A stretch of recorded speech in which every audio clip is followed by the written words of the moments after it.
On vous a menti sur les anneaux de pouvoir, c'est sans doute la plus grande fausse croyance du Seigneur des Anneaux qui existe.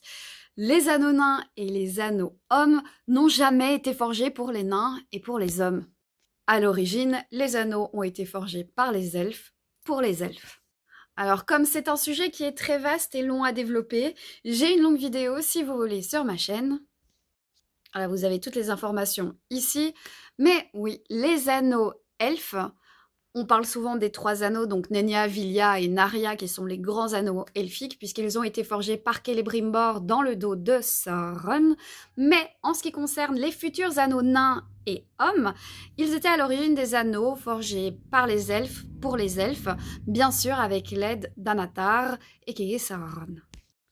Sauf que quand les elfes vont se rendre compte de la supercherie, puisque quand Sauron va forger l'anneau unique, les elfes porteurs d'anneaux de pouvoir vont entendre les paroles « un anneau pour les gouverner tous dans leur tête », ils vont se rendre compte que tout ça était un mensonge et ne voudront plus jamais porter les anneaux. Alors Sauron va décider de partir en guerre vers les Régions, récupérer les anneaux de pouvoir, sauf les trois grands anneaux elfes de Celebrimbor, puisque eux ont été cachés.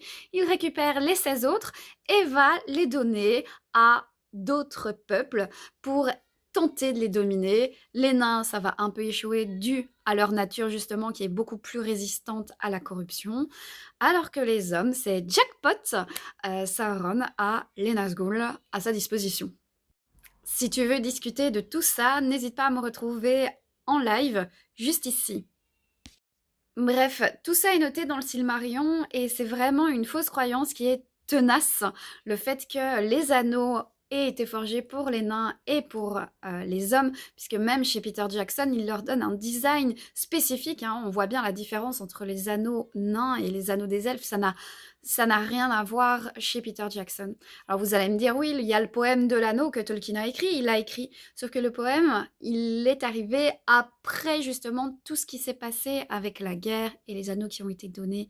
Mais c'est écrit noir sur blanc dans le Silmarillion, dans le chapitre qui traite des anneaux de pouvoir et du troisième âge notamment. Bref, n'hésite pas à me rejoindre un petit peu partout et moi je te dis à bientôt en Terre du Milieu.